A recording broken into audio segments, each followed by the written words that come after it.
कवि कि जो बिल्कुल शांति बनाए हुए इस कार्यक्रम में जो है सम्मिलित थे। जैसा कि आप लोगों ने सुना, और ऐसा नहीं है कि आप लोग जो है फेसबुक से वाकिफ नहीं है, ये सोशल मीडिया से वाकिफ नहीं है। 2 वर्ष पूर्व इस इलाके में बाबा जी कोरोना वॉरियर के नाम से बहुत मशहूर हुए, जिन्होंने हम लोग तो शायद कुछ नियम के बहाने से अपने आप को घरों तक सीमित रखते रहे कि कानून का हवाला देकर के हम जो है शायद घरों से बाहर निकलने के लिए अपने आप को तैयार नहीं कर पा रहे थे। लेकिन वो शख्स हैं जो टीकाकरण, भोजन पहुंचाने या कोई भी मेडिकल सुविधा उपलब्ध कराने के लिए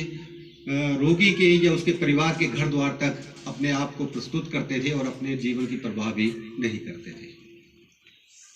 मैं भी इनसे उतना अधिक परिचित नहीं था। जब टीकाकरण की बात आई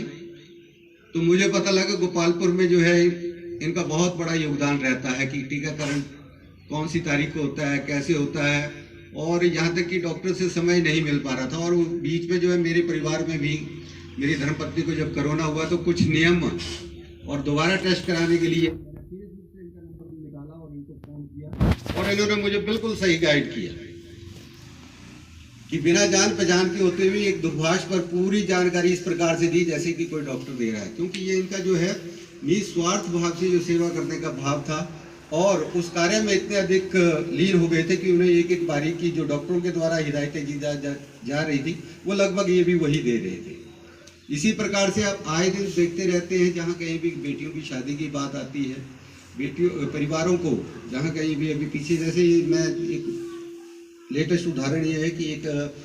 अपंग व्यक्ति को इनके द्वारा जो है ठेला, सब्जी के लिए ठेला लगाने के ठेला भी उपलब्ध करवाया गया और ये स्वयं अपने आप को एक फकीर का नाम देते हैं और कहते हैं कि मैं भीख मांग रहा हूँ। ये जो भी पैसा, ये जो भी चंदा लेते हैं उस चंदे का पूरा हिसाब उसी वक्त और एकदम से रोक भी देते हैं कि बस हो गया पैसा, वापिस उससे ज़्यादा नहीं चाहिए। ये प्रतिदिन फेसबुक पर लाइव होते हैं और अपने आए दिन, जैसे हम लोग पूरे दिन भर के जो कार्य करते हैं, शाम को हमारे पास समय नहीं होता। मैं इस बात के लिए भी इनका कायल हूँ कि एक कर्मचारी होने के बावजूद इतनी बड़ी संस्था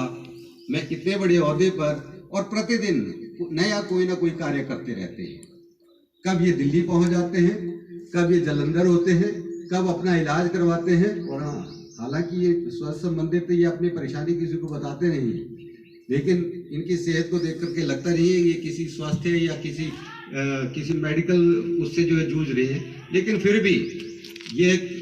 अपनी कर्म भूमि को या अपने कर्म के माध्यम से जो है आज इस इलाके में ही नहीं बल्कि पूरे प्रदेश में और साथ ही साथ जो है अन्य प्रदेश में भी ये मशहूर है और इनकी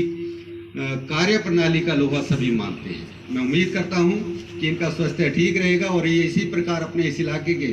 जो इनके द्वारा जो नेक कार्य किए जा रहे हैं, समाज के लिए जो कार्य किए जा रहे हैं, उसमें हम कहीं भी थोड़ा बहुत यदि अपना सहयोग कर सकें वो भी हमारे लिए शायद बहुत बड़ी बात होगी। लेकिन इनके द्वारा जो कार्य किए जा रहे हैं, मैं भगवान से यही कामना करता हूँ ये स्वस्थ रहें और आगे भी इसी प्रकार अन्य लोगों को प्रेरित करते रहें ताकि समाज में हर व्यक्ति को जो लाभ मिल सकता है वो मिले और इस प्रकार जो संस्थाएं कुछ यदि लाभान्वित होती हैं तो उनको भी ये लाभ पहुँचे। एक बार पुनः मैं इन सब का यहाँ आने का स्वागत करता हूँ और धन्यवाद करता हूँ उनके सहयोग के लिए और उम्मीद करता हूँ कि आगामी समय में भी इसी प्रकार से अपने इस कार्य को बदस्तूर जारी रखेंगे। धन्यवाद। जय हिंद, जय भारत।